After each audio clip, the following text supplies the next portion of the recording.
And now, the Lowe Post. Welcome to the Lowe Post podcast on midday Thursday, where Adrian Wojnarowski just reported the NBA season will resume after a truly momentous 48 hours in not just sports, but American history, centering around the protest of and anguish over the shooting of Jacob Blake in Kenosha, Wisconsin by a police officer who is yet to be fired.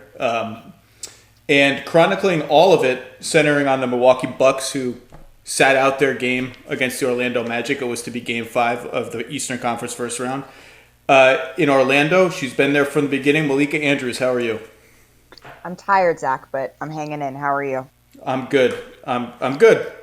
I wonder, as you were standing outside the locker room, waiting for the Bucks, realizing that something unusual was going to happen, and then waiting and waiting. You're a reporter, so part of you is like, this is a story. I got to get the story. But I wonder what you felt as a human being. Did you feel like could you step outside I got to get the scoop. There's the video guy. Let me see if I can get a quote from him. Could you step outside that and digest what was happening on like a broader human being level? I don't think I really could digest it until last night.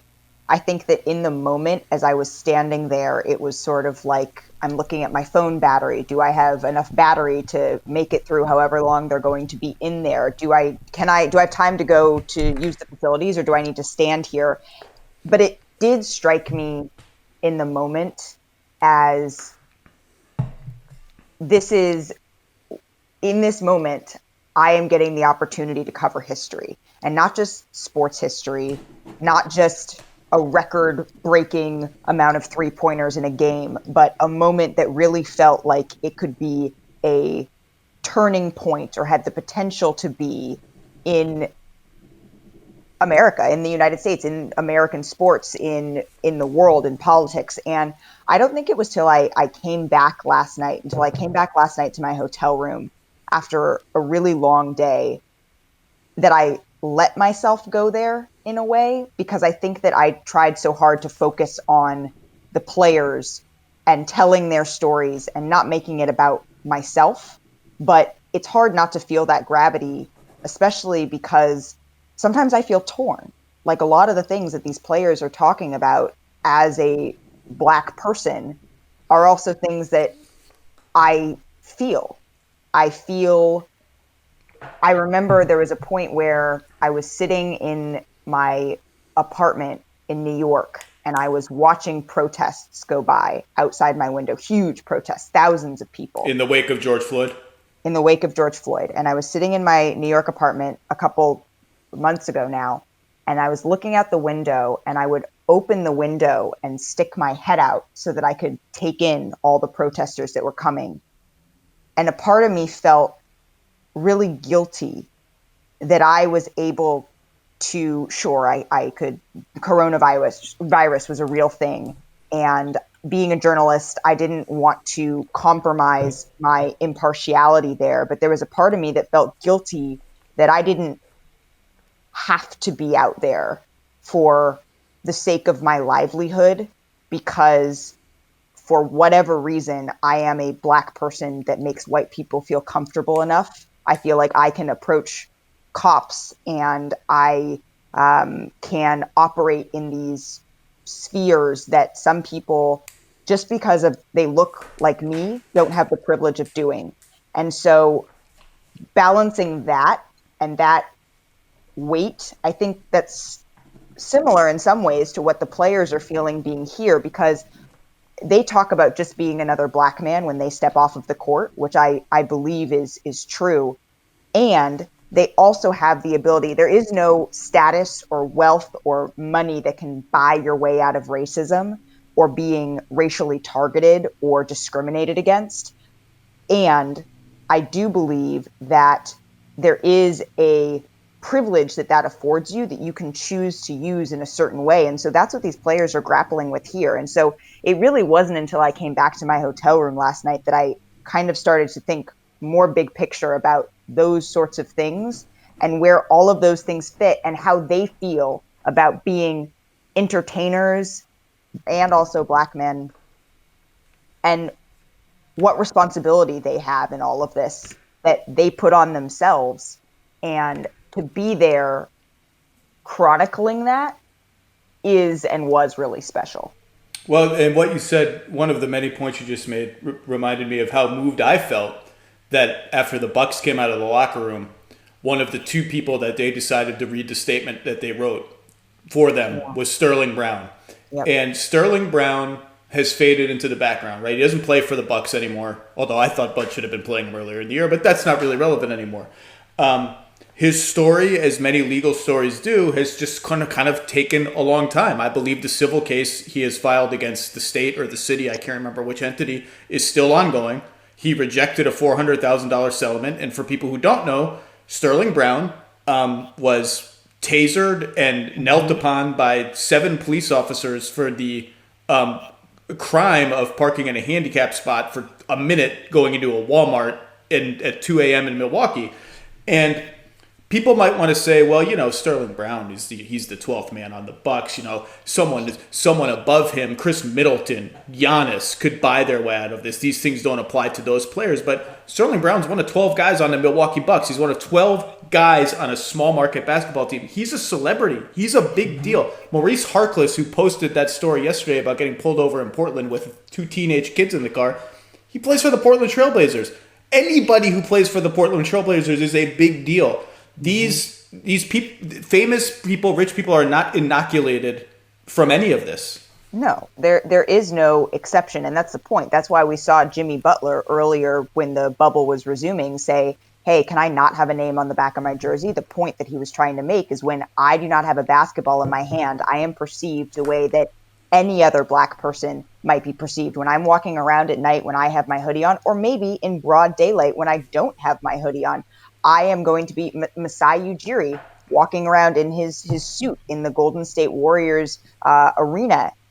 The point is, it doesn't matter. There is no certain wealth status or celebrity status you can get to where you can just check racism off and say, hey, this is no longer going to be an issue for me because I've achieved X. And that's the point that players continue to go back to. They say, we are players. We are Black men that are players. That reminds me, we were on the jump together yesterday, and you brought up that you think players there are feeling something of survivor's guilt. Could you elaborate on that a little bit? I mean, you've talked to a lot of players there. You've been there the whole time. Yeah. When you are able to become a professional basketball player, and that takes skill and dedication and hard work and time, there is inevitably another talented person on your block, your AAU team, your high school team, your middle school team, whatever, that was in many ways equally as talented or at least had potential that you also saw, but for whatever reason, and some people may say it was the time or the energy, that person didn't get the same opportunity to quote unquote get out that these basketball players that we see in the NBA did. And that sense of responsibility for players of asking themselves, why me? One is not just reserved for successful Black players. There's many successful Black people in many different professions that struggle with that, but that's something that's come up. Why is it that we were afforded, players are thinking, this ability to be able to, quote unquote, get out of this situation? And if we hadn't, what would our lives be like? And because we were able to move into the limelight, into fame, into wealth, there is a feeling amongst some of these players, not every day, but at many points throughout a week or a month or a year, that they sit there and think, what is my responsibility to give back or to do something for the person that I could have been me? Because for whatever reason, I was able to be the one. And we've heard guys say this before coming to the bubble. We've heard LeBron James talking about being just another kid from Akron. And what he's saying there in many ways is that there are a bunch of LeBron Jameses who never got the opportunity I did. So why me? And then the added pressure in this moment is, what responsibility do I have to those people to help them? And I thought Mark Spears made a really powerful point in a conversation we had last night. He said, I don't think that sometimes these players can see the impact that they're having in the outside world because change takes time. And in a short period of time, they've been able to convince owners to donate $300 million to causes that they believe in that can help Black and brown people. They have had different organizations hire more people of color. All of those things are meaningful, but because these players put that weight on them, they are seeking something bigger and more because that question prevails. Why me? Why did I get this opportunity? And what do I need to do to make sure somebody else does? Yeah, there were a number of reasons why what are they hoping to accomplish by doing this dialogue bothered me overnight and this morning. And I fear that dialogue is only going to get louder because they're coming back to play perhaps as early as tomorrow. And people will say, well, what is the point? What have they accomplished?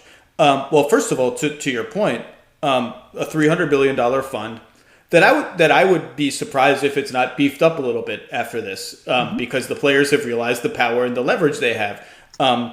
Another team, the Houston Rockets, today became, I think, the 5th or 6th team to open their arena as a polling center for the 2020 presidential election. Their governor, Tillman Fertitta, has not exactly, let's say, been hostile to President Trump, who is in turn seen as hostile and antithetical to the values of almost every player in the NBA. To get him to do that, to have him do that is a big deal. And there will be more. There will be more. For the Bucks to get on the phone with top officials in the state of Wisconsin and demand accountability in the case of Jacob Blake, yeah, the accountability didn't come when they hung up the phone. That's not how it works. That's not how the justice process works. For them to get that conversation is a big deal, and they'll have more conversations, and there will be localized versions of that. All of that said, I think actually the symbolism is important. I think the act by itself of refusing to play a basketball game for the first time in the history of the NBA. We can talk about the 1964 All-Star game. I'm going to talk about that with Bill Rhoden after this. I just think the mere act matters for a number of reasons, but I'm curious to hear your take on that. But also, I don't know if you've run into players overnight, if you've run into players this morning, their take on the whole idea of what is the dialogue you can hear of, what have they accomplished? What have you heard on that in general? So I think that players feel that. I do believe you're right. There is a group of tweeters who are saying, well, what are you going to do with this time? That we can just set aside. It's that the players, the Milwaukee Bucks specifically, during those 2.5+ hours they were in the locker room yesterday, they made it very clear that what they wanted to spend that time doing was something tangible, something that they could say, this is what we are trying to accomplish, because that makes us feel some sort of sense of accomplishment that we haven't felt in terms of our pursuit of justice in this moment. And the Milwaukee Bucks very well may be successful in affecting some sort of change, whatever that may be, locally in either the city of Milwaukee, the state of Wisconsin, whatever that may be. The players that I've talked to feel that it's very important, not necessarily to answer that question to the outside world of, well, I'm going to justify that this is what we are doing. It's more so that they have felt a void over the last couple of days since the video of Jacob Blake's shooting came to light and started circulating the internet. They felt this void of whatever we've done so far isn't enough. So from talking to players, it seems to me that they're trying to answer this question of what can we do that may start to feel like it is enough to affect a little bit more change than we're seeing right now. And they understand that change takes time. It's not rapid, but we're also talking about a generation of people who are fed up, are tired, and understandably so. So I think that the only importance of how are they going to use this time, the symbolism by itself is important. That's only important because the players say it's important for them to feel like they are being productive and helping out, as opposed to just virtue signaling, which I don't think they were doing, but that's what they want to avoid. So I'm a white man. I can't relate on a visceral level, I can't relate to what black people, not just black men, black people feel when they see these videos, and how it feels to be a black player in a league governed by white men, and in a league where fans in the stadium are mostly white. But I was thinking a lot about Andre Iguodala last night, because Andre Iguodala is the top union official. By all accounts I heard from inside the big players meeting, he was a critical voice. He said something to the effect of, I can't quote him directly, I wasn't there, but 6 or 7 people told me Andre said something to the effect of, look guys, if we're gonna cancel the season, we need to go to Wisconsin, we need to go to Kentucky, we need to be on the front lines. Otherwise, what's the point of doing that? We need to be out there. And I heard Maria Taylor today and a couple other people talk about black players sort of this feeling of our bodies are being used to entertain white audiences and how that feels. So I looked up, Andre Iguodala wrote a book called The Sixth Man. It's quite a good book. And Andre is a good writer. And Carvel Wallace wrote it with him as a good writer. He has a passage in there that I wanted to read about how he feels sometimes playing basketball. And he's talking specifically about being at a Utah Jazz game. Here's Andre. You try not to let the discomfort creep into your game, but I defy anyone to be a black person on a floor in shorts and a tank top being screamed at simultaneously by 18,000 white people who are flipping you off and spitting and foaming at the mouth and not feel some deep, primordial, almost cellular sense of threat. It's not possible. It would never be possible, but everything felt much more ominous because this was 2 weeks after Trump had been elected. I was not surprised, Andre continues, by how incredibly and virulently racist this country is. I grew up in Springfield, after all, Illinois. But what did worry me was that I began to wonder how much of my safety was based on the fact that even though people were racist, racism was still socially unacceptable. People were racist, but no one wanted to be called racist. They weren't trying to be out in public about it, which meant that I felt safer in public, he says. But what we had seen over the past year had changed that. There were Nazi rallies and swastikas and people marching in the streets under the Confederate flag. There were murders of black people in churches and on the street, attacks against Muslims. This is the kind of stuff that runs through your head when you are in an arena surrounded by white people who have paid money to express how much they hate you. On the one hand, it's just a game, but on a much deeper level, it can never be. And I wonder, I thought of that passage, which I had highlighted in the book and remembered how powerful it felt to me reading it. Mm-hmm. I just wonder if there is a sense, if you've heard this from players about that feeling and about a stance like this, about sitting out an NBA game, holding a symbolic importance of saying to the fans, you come out and you watch us play. You spend money to watch us play. You cheer, you boo, you build your social calendars around what we do on that court. Guess what? You're either with us, you either believe the anguish and the pain that we feel about this. You either believe that it's real for us. You either take the stances that help these things not happen, that help cure social injustice and racial injustice, or we don't really want to entertain you anymore. Am I reading too deep into it, or is there some sort of symbolic importance on that level? No, I don't think you're reading too deep into that. I think that that's absolutely correct. And I think that, or I know that players have been posting as much on social media. They've been saying, if you're not with us now, we don't want you to be with us when we're winning or playing games because you don't support who I am as a fundamental human being. And by the way, Andre Iguodala is right. It isn't an opinion that since this previous election, there has been an uptick in crimes motivated by racial bias and bigotry and hate. That is a fact. In a New York Times article that was published at the end of 2019, the FBI reported that personal attacks motivated, this is a quote, by bias or prejudice reached a 16-year high in 2018. The FBI said on Tuesday, with a significant upswing in violence against Latinos, outpacing a drop in assaults targeting Muslims and Arab Americans. So it isn't a feeling that Andre Iguodala just has. It is, but it's also a fact.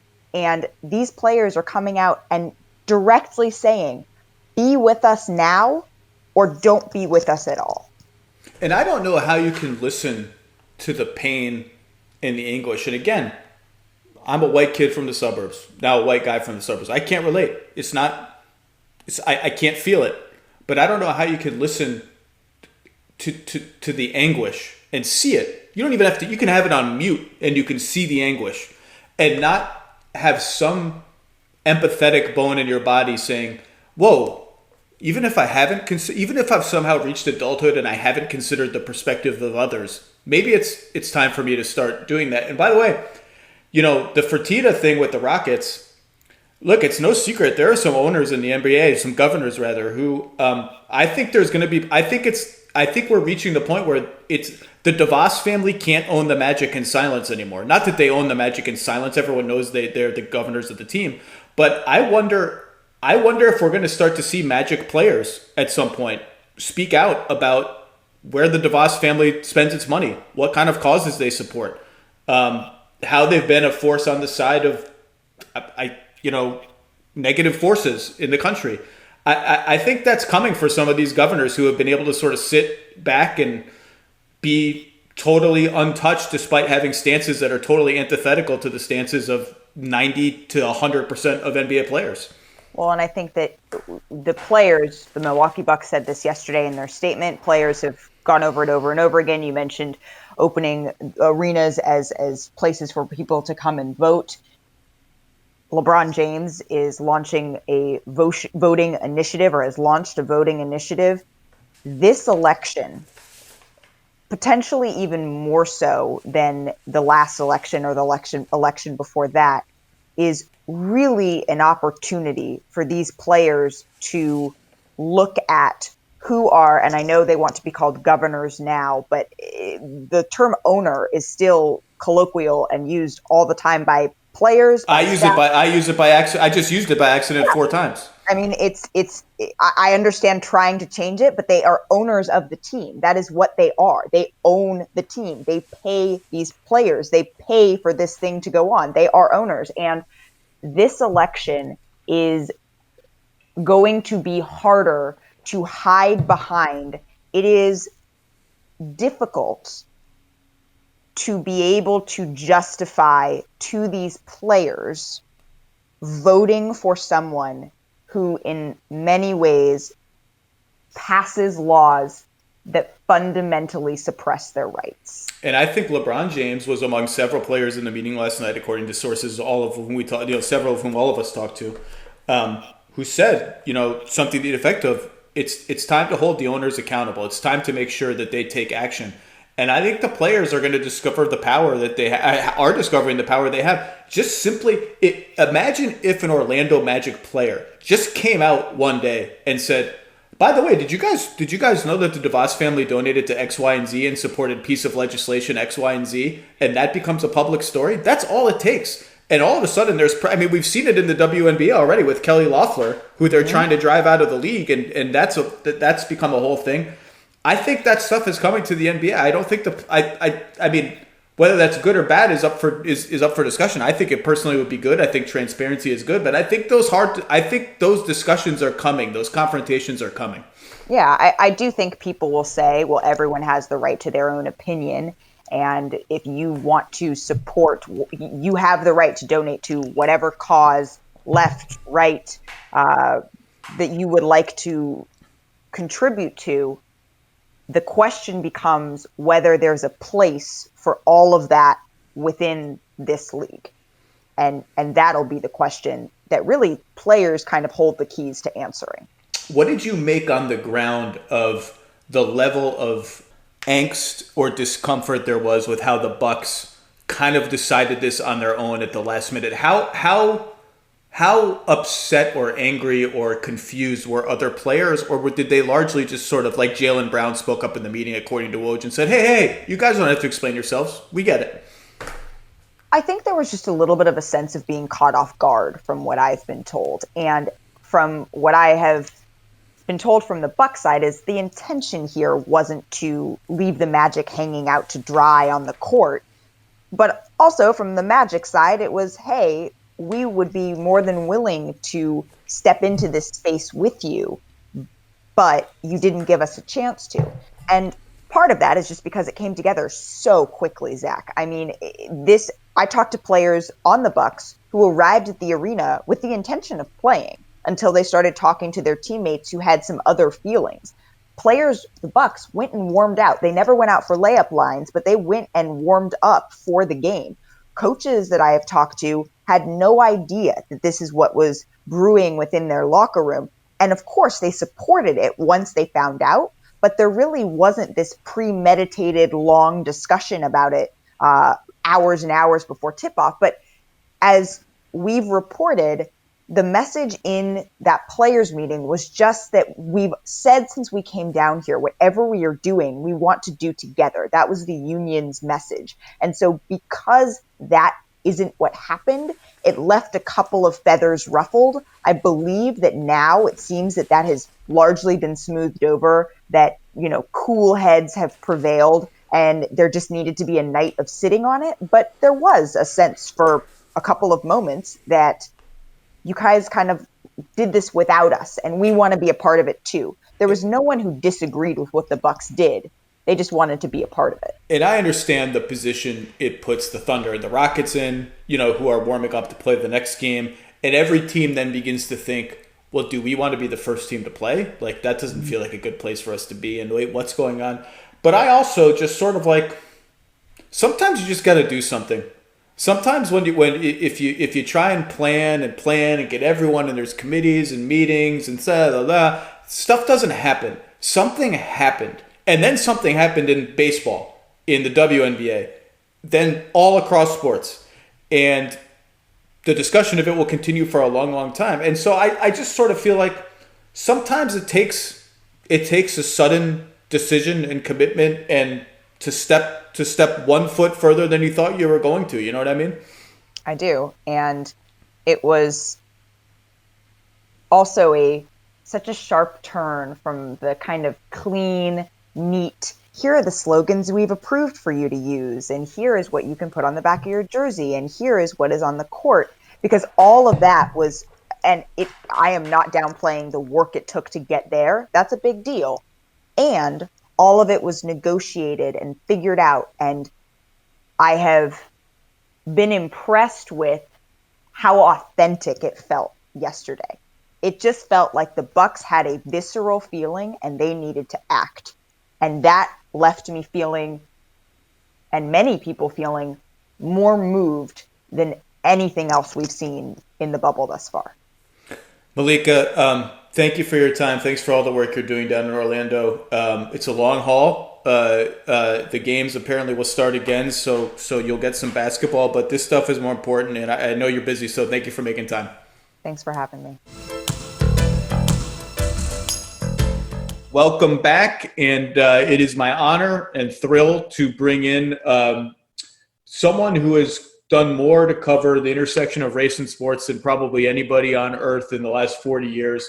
Longtime Sport of the Times columnist at the New York Times, one of my idols growing up, currently at the Undefeated, the author of $40 Million Slaves, among other books, the great William Rhoden. How are you, sir? Hey, Zach, thank you so much for all that, man. Hey, look. It's really a pleasure being on your show, man. We've done this once before. You've been on mine. Really a great guy, man. You really add a lot of context to the industry. So I really always appreciate, your insight, your remarks. So thank you, thank you, and thank you for having me on the show. Well, it's a thrill, and it's ridiculous to hear you say that.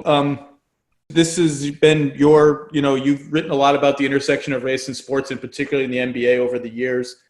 This is an unprecedented or borderline unprecedented event that has happened. The latest is, as we just talked about off air, the games are going to resume either Friday or Saturday after the players voted.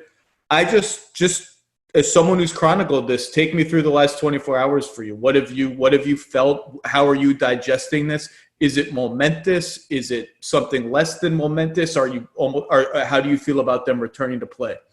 Yeah. Well, let's start with the beginning. To be honest with you, man, as much as I've written about this, I was surprised when I heard yesterday that they weren't going to play. I took a double take, and you think, as both you've been around a long time, you're probably kind of cynical and all that. And frankly, I always thought that this would be the college players just before the Final Four who would pull the plug, and say, hey, we ain't playing until, I thought that might happen.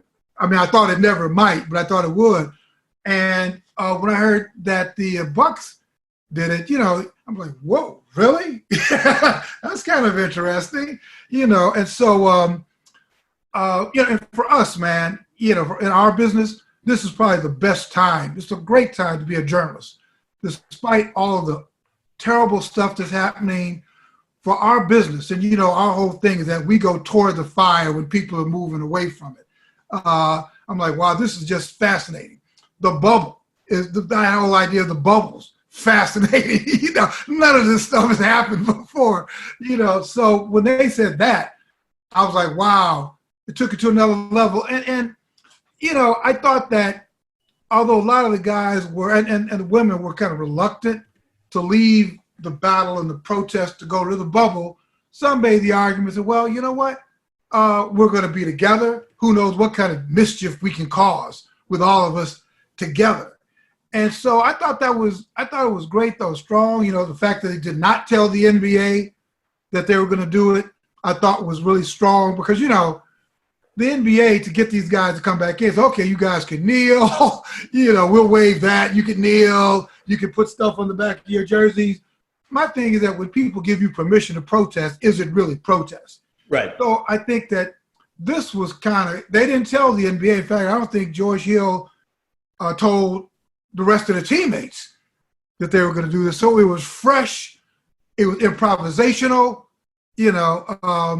I like that. And one thing I have done, Zach, I've it's easy to tell people to walk out and to protest and leave, when in fact, there's a lot of money on the line. There are guys who need the dough. Not needed, but like you and I need the dough. If somebody came to any of us, say, hey, man, Disney is doing so, let's walk. Well, no, there are guys who need the dough. I mean, people don't know these guys' financial situations, how many people they're supporting. Not everyone is making $20 million a year in the NBA. Some people are making one, and they're paying half of it to taxes and half of it here. It's not infinite amounts of money. Right. Yeah. So, but now I will say maybe our discussion, I want our discussion at this point is, okay, the players have gone as far as they go. Now they need the help of these multi-billionaire owners and people run the league. That has got to be the next level of the battle, because that's who the players are up against. We're doing this in the middle of the Republican convention, where you talk about a lot of wealth on top of wealth. Well, in order for legislators to begin to feel some type of pressure and to feel some type of heat, they need multi-billionaire owners, and not only the NBA, but in the NFL, many of whom support the president. They need for these multi-billionaires to join the fight in a real way, not just, talk, but in real ways, telling state legislatures, telling attorney generals, telling mayors, telling the police union, telling the president that we will defund you. We will defund you if you don't stop this. This kind of inflammatory language. We know that you're trying to get elected. We know your base, but you can't have 17-year-old white kids, blowing people away, because of something they think they hear you're saying. You can't have racist policemen who feel emboldened to just blow people away.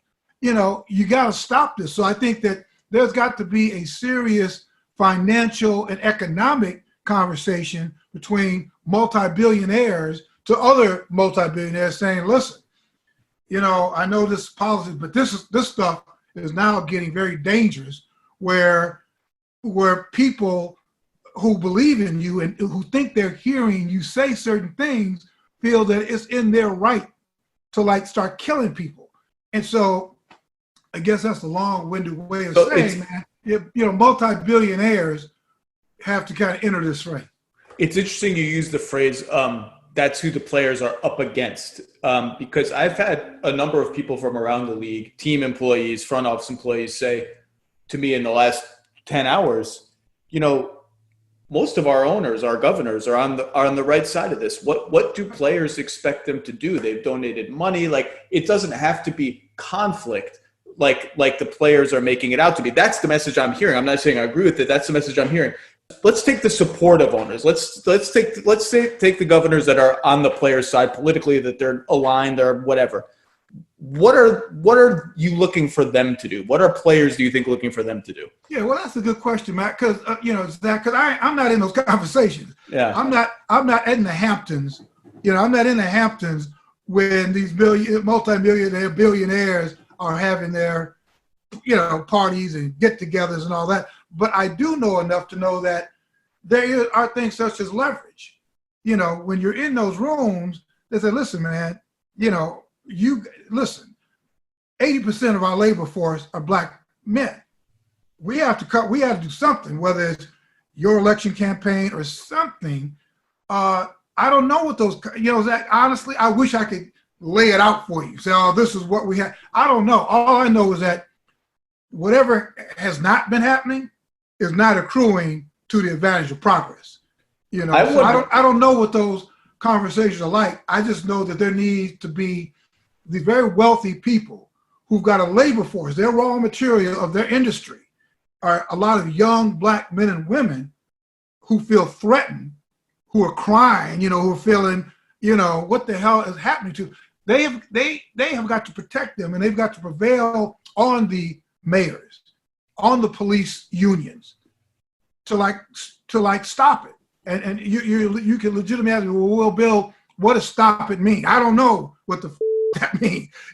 All I know is that at these places that at least I'm not privy to, where all these kind of informal conversations, the backyard barbecues on the sprawling ranches and all this stuff, people who believe, if you believe that Black lives matter, if you're a multi-billionaire and you've been saying that, you've been letting them scribble it out on your court, well, that has to translate into something more than just talk. And what that is, I'm sorry, I wish I could be more concrete and tell you what that means. I don't know. I also wonder what happens when the players run into or discover or play for a governor who doesn't agree with that, who doesn't agree with them politically, who has donated X amount of money to President Trump and has stenciled Black Lives Matter on the court while holding their nose and doesn't really want to, I just don't know what that looks like. And we know who some of those governors are. It's not a secret. Who are they? Well, the DeVos family is one. Oh, right, yeah, right. There are others. I mean, Peter Holt's family has donated a lot of money to their coach, Greg Popovich, has been the most outspoken coach in the NBA. He's just never sort of spoken directly about who's the governor of the team. You know what I mean? That's an interesting intersection to me. Right. So Zach, tell me what you think. What do you think? What do you think that means when you're an owner who lets your players scribble Black Lives Matter on the court as you hold your nose? I mean, what the hell does that mean? Would it be more honest for the DeVos family or to say, listen, we don't agree with it. We're not going to let you scribble it on, and we're going to do what Reagan did to the air traffic controllers. If you persist in this, we're going to throw you guys out the league. We're going to fire you, because we don't. Is honesty better? Just to say we don't believe in it, we're letting you do it, because whatever. I don't know why we're letting you do it. So what do you think is? I don't know what that's going to look. I don't know what that's going to look like, because there are circumstances where it's going to happen, and there are going to be hard conversations, and I don't know. I don't know what it's going to look like, but it's interesting because I think the players have stepped into, and it's not just in the NBA. You've mentioned college athletes before. I mean, there was a whole wave of college athletes protesting all sorts of different things in the last couple of months. Players have discovered there's no game without us. There's no game. And some of these governors need the money from these games. They need the money from these games to help fund losses that are ongoing in their other businesses.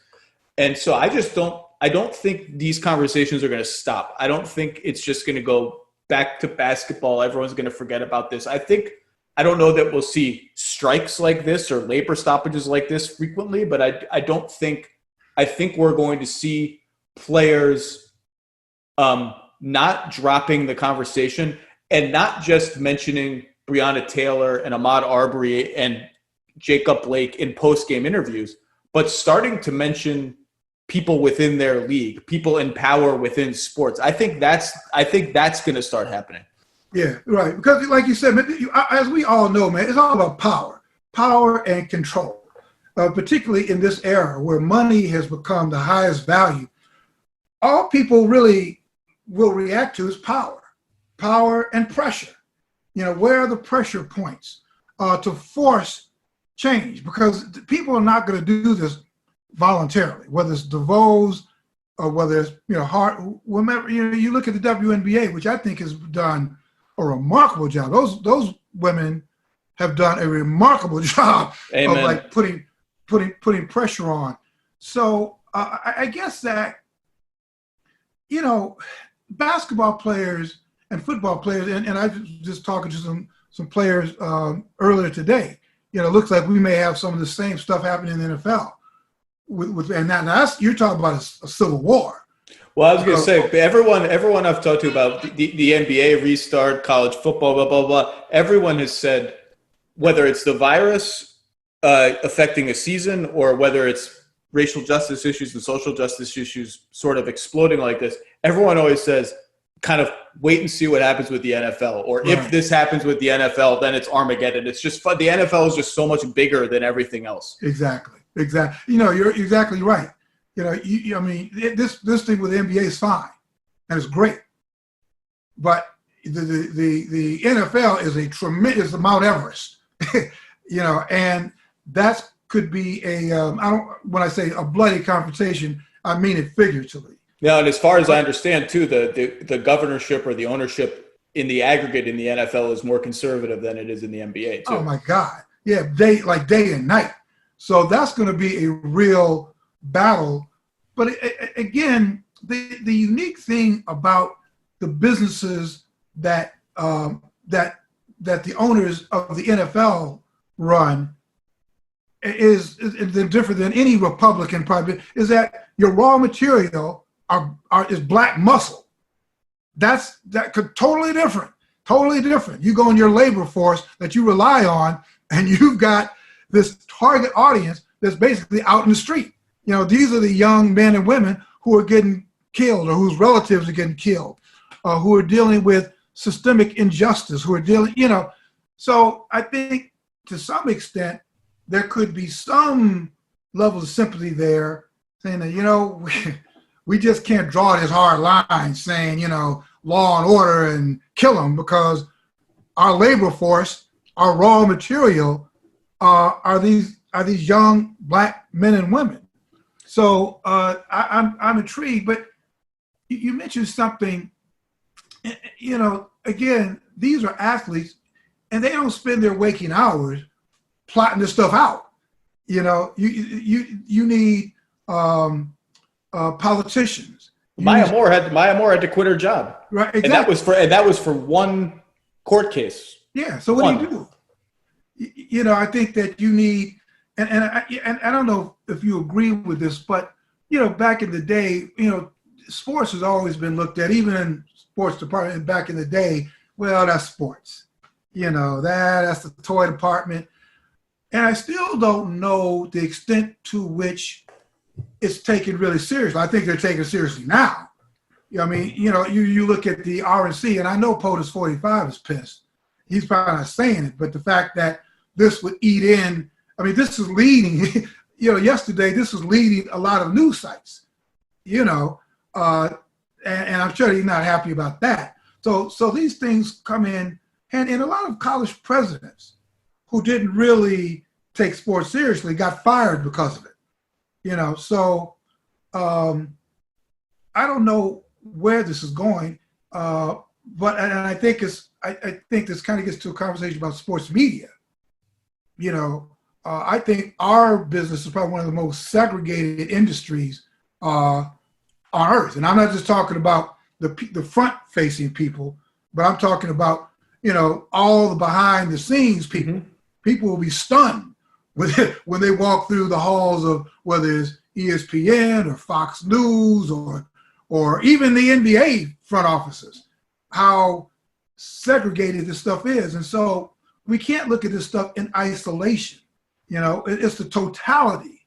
We, to combat what we're talking about, the systemic stuff, we need more black voices, more other voices in these towers, these ivory towers where decisions are made.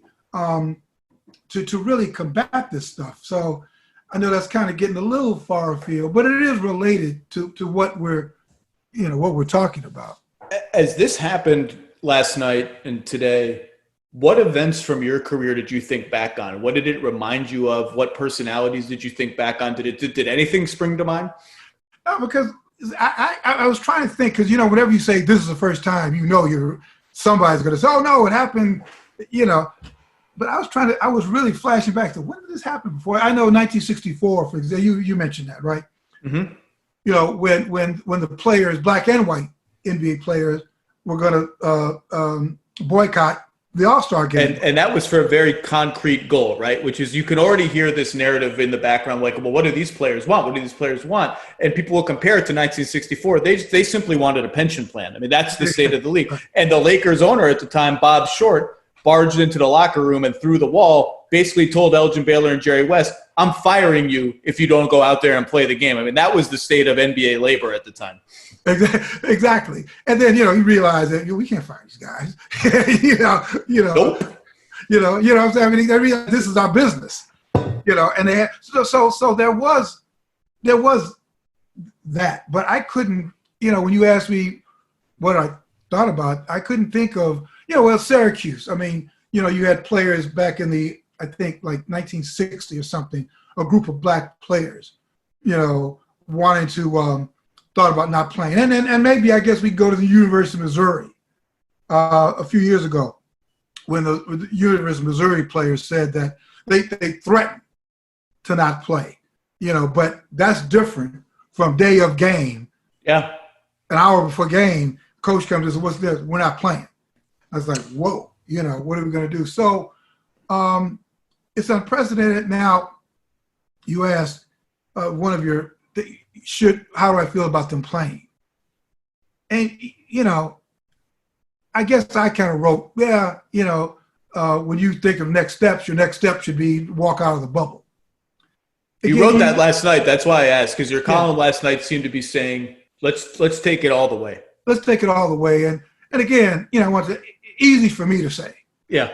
Easy for me to say that, let's, now LeBron, and apparently LeBron, the Clippers, they wanted to go that way. They wanted to leave, I think some of them probably did.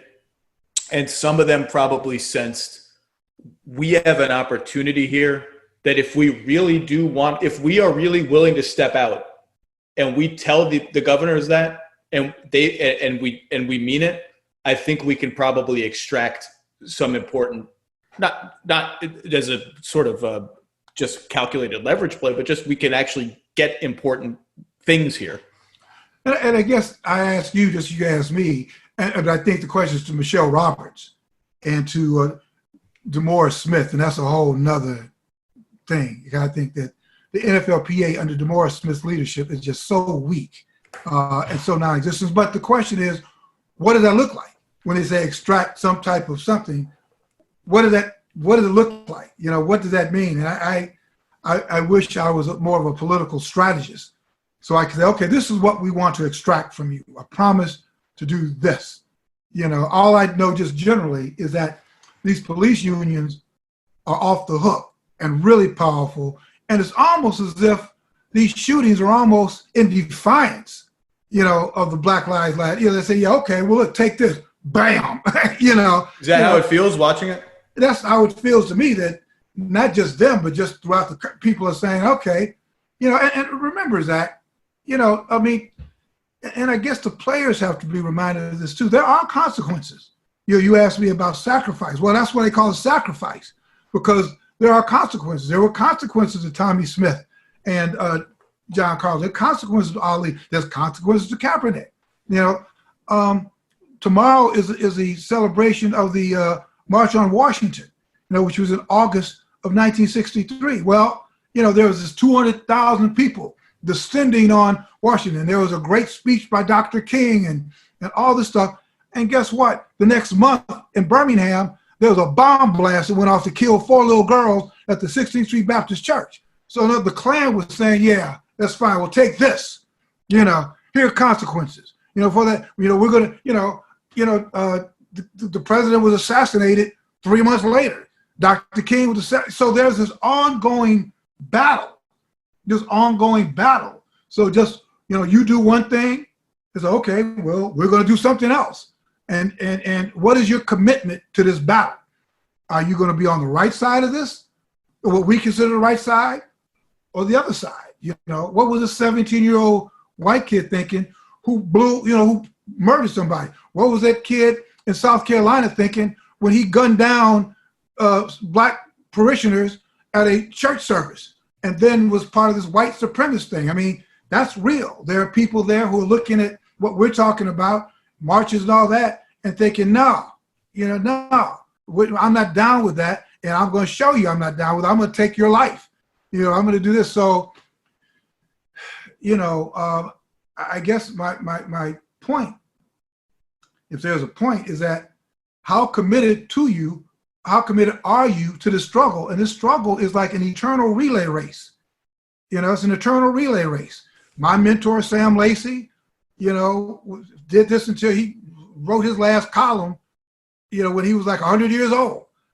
And my role is to run as hard as I can run, so this is, we're involved in an eternal race. This is not this moment that these guys had. That's what I'm saying. I said, well, if you want to take it all the way out, leave, but you got to take the consequences. Right. And there are consequences. So, yeah, to me, I've said this from the beginning. I said this during the Kyrie Irving stuff. So it is not my place, certainly, to say you should or shouldn't do this. This is something that viscerally affects most of these players, if not all of these players. And whatever they want to do, whatever feels right to them on an individual basis. I said that about Avery Bradley not going and other players not going. That's for them to decide. And if they wanted to leave, that would be fine with me. If they want to keep playing because they view this platform as important and they view it as a way to get some concrete wins, then that's their decision too. And I'm supportive of it. This more than ever they're showing. It's their league and they pulled a pretty strong lever yesterday. Yeah. And just sort of in closing, but you play a role too. And those of us in the media play a very powerful role in this. Who you have on your show, the points you make. People listen to you, they're influenced by you, and so none of us are passive bystanders. I think at some point you have to make a stand, even if your stand is no stand. Even if your stand is listen. I just do, I do my thing and all that. So I think that in our industry, I think that the way things are going in society, in our society, into this current administration, there is no neutrality. There's no neutrality.